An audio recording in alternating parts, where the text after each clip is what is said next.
مندمجة واخدة راحتي خالص، ولقيته فجأة دخل الأوضة. وقتها كنت بغير هدومي واتخضيت وما كنتش مصدقة نفسي أول ما شفته. قلت له يا خبر، انت ايه اللي دخلك هنا؟ قال لي مالك اتخضيتي؟ قلت له انت مالك انت؟ انا بسألك سؤال، انت عايز ايه بالظبط؟ وايه اللي خلاك تيجي ورايا لحد هنا؟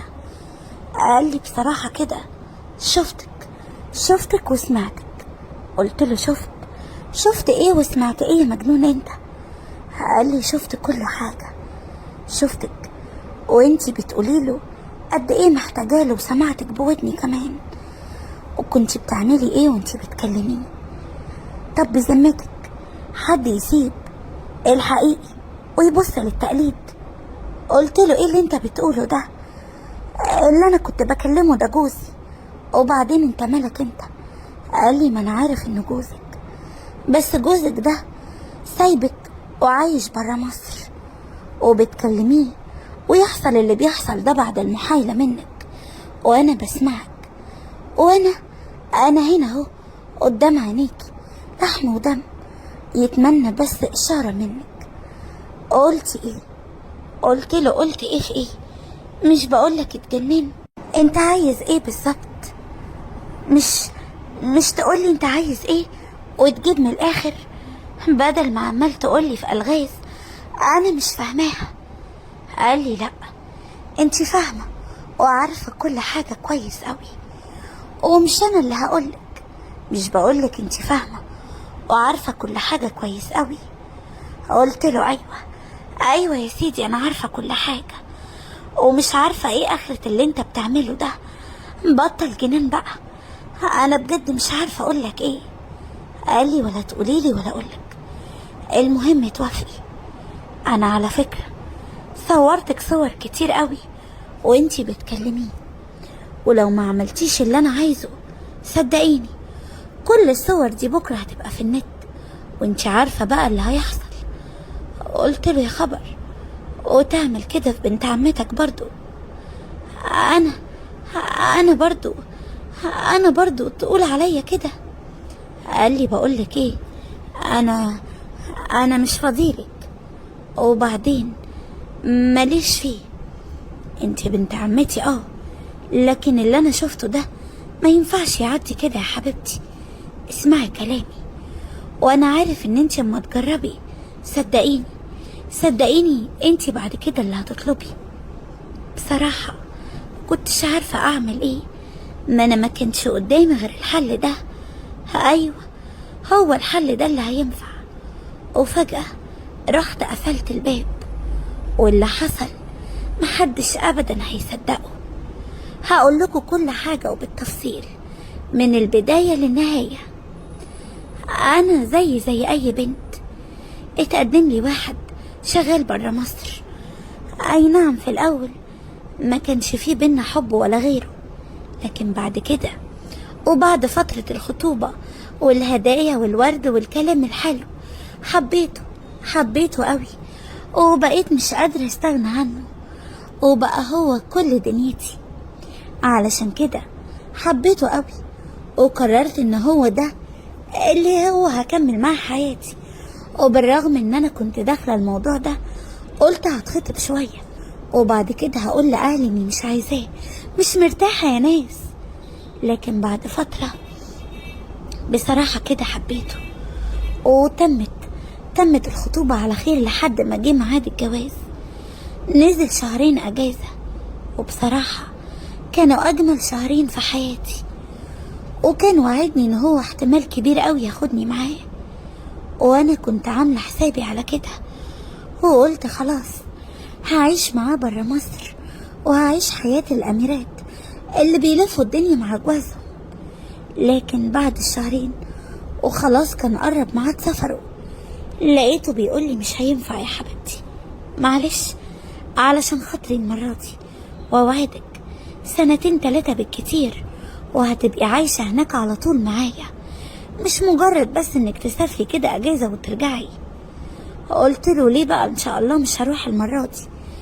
قال لي يعني الكفيل بتاعي معرفش يحضر لي سكن يعني ليا انا وانتي عارفة ان انا السكن بتاعي مع زمايلي، ولو انا اجرت حاجة لوحدي هتبقى مكلفة جدا، ويعني اللي انا مسافر علشانه هيضيع في الايجارات.